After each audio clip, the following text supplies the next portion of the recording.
अल्लाह किसी को जाया नहीं करता, ये कुन का यकीन है। देखो, अल्लाह कभी किसी को जाया नहीं करता। ये हो ही नहीं सकता कि अल्लाह तुम्हारे साथ, तुम्हें अल्लाह ने बनाया है और उसमें कुछ ऐसा लिखा हो जो तुम्हारे लिए अच्छा ना हो। ये हो ही नहीं सकता। तुम्हारा वक्त चाहे देर से आएगा, तुम लेट ही क्यों ना हो, मगर तुम्हारा वक्त जरूर आएगा। तुम बस ये समझ लो, जो कुछ हो रहा है ना, वो ऐसे ही नहीं हो रहा। ये इसीलिए हो रहा है क्योंकि इसे इसी तरह होना था। कभी कभी चीजें आखिर में ही मिलती हैं, मगर मिलती जरूर हैं। अल्लाह तो जाया नहीं करेगा। और हाँ, तुम कहते हो ना तुम्हें अल्लाह से उम्मीद है, ठीक है, मगर उम्मीद लफ्ज छोटा है। असल में ये उम्मीद नहीं, ये भरोसा है, एतमाद है, एक ताल्लुक है अल्लाह के साथ, एक मान है। There is no other option except believing in अल्लाह।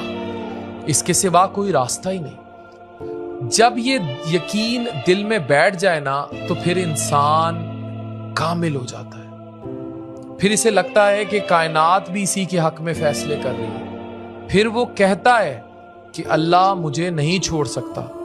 कोई भी नेगेटिविटी आपके करीब भी नहीं आएगी। ये नेगेटिविटी सिर्फ उन लोगों को आती है जो डामल डोल होते हैं, जिन्हें यकीन होता है अल्लाह का। वो तो जानते हैं जो होना है वो होकर रहेगा। अब तुम खुद सोचो, क्या तुम सिर्फ इसलिए एक उम्मीद लगाकर बैठ जाओगे और ऐसे ही खत्म हो जाओगे? नहीं, ये तुम्हारे रब की शान नहीं है। वो रब जो पूरी कायनात को रोज देता है, हर जर्रे को अता करता है, वो कैसे मुमकिन है कि तुम इसके पास जाओ, झोली पे लाओ और वो तुम्हें खाली लौटा दे?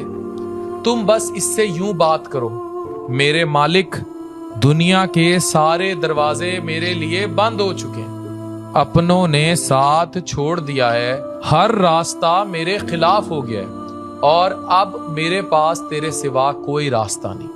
हो सकता है तुम्हें लगे कि दुनिया ने तुम्हें धत्कार दिया है, ये भी लगे कि तुम खुद अपने आप से हार गए हो। वसवसे आएंगे, दिमाग को जकड़ेंगे, यकीन को हिलाएंगे और तुम्हारी ख्वाहिशात तुम्हें बर्बादी की तरफ धकेलेंगी। लेकिन इस सब के बावजूद एक चीज बाकी रहती है, एक एहसास, एक अंदर की आवाज कि आखिर है कौन? कौन है जो बेकरार दिलों को सुनता है? कौन है जो इन लोगों की तकलीफें दूर करता है जिसके पास कोई नहीं होता? वही तो है तुम्हारा रब। और फिर तुम्हें समझ आती है कि अल्लाह के पास सिर्फ रास्ते नहीं होते।